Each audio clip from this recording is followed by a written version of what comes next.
Hello students, Hindi பேசிக் ஆரம்பத்துலேருந்து எழுத்துக்கூட்டி நல்லா படிக்க கற்றுக்கணுமா? டோன்ட் வரி, இதை ஃபாலோ பண்ணுங்கள். ஈஸியாக நீங்கள் படிக்கலாம். பேசிக்லேருந்து போடுறோம். Gokul Hindi academy Hindi basic class. ஸ்வர் ஸ்வர் அப்படின்றது நம்ம தமிழில் உயிரெழுத்துக்கள். அ ஆ இ படிக்கிறோம் இல்லையா, உயிரெழுத்துக்கள். அதே உயிரெழுத்துக்கள் இந்தியில் ஸ்வர்னு சொல்லுவாங்க. இதுதான் வந்து இந்தியில் உயிரெழுத்துக்கள். இது தமிழ் மூலமாக நம்ம படிக்கலாம், கற்றுக்கலாம். பார்க்கலாமா? அ ஆ இ உ ஊ ரி ஏ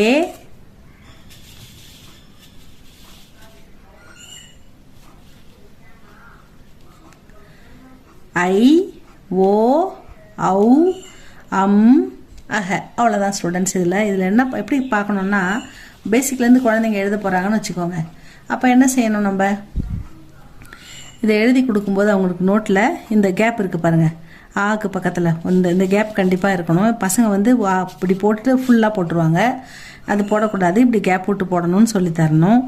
அதே மாதிரி இது மாதிரி போட்டு இதுக்கப்புறம் இந்த ஆக்கு ஆன்றதுக்கு இது மாதிரி துணைக்கால் போடுவோம்ல தமிழில், அதில் இது துணைக்கால் மாதிரி இருக்குது. இது ஒரு எக்ஸ்ட்ரா போட்டால் அது ஆ அப்படின்னு படிக்கணும்னு சொல்லி தரணும்.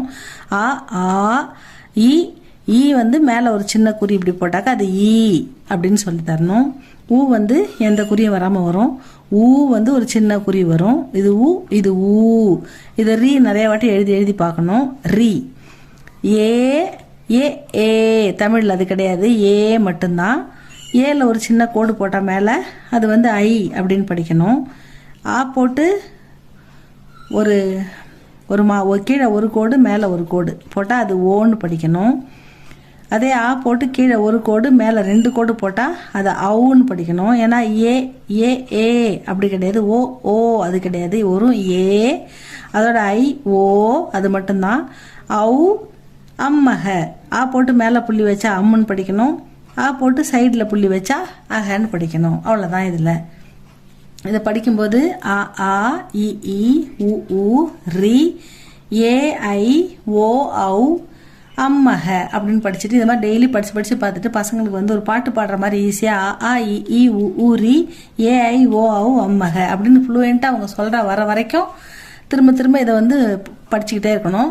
அப்புறம் எழுதி பார்க்கணும். நடுவில் கேட்டு இது என்ன எழுத்து அது என்ன எழுத்துன்னு கேட்டால் ஞாபகம் இருக்கா அப்படின்னு பார்க்கணும். நம்ம படிக்கும்போது கூட இந்த மாதிரி தமிழில் ஒரு தடவை பார்த்துட்டு அதுக்கப்புறம் ஆ ஆ எந்த தமிழோ இங்கிலீஷோ எதுவும் வச்சுக்காம தனியாக படிக்க கற்றுக்கணும்.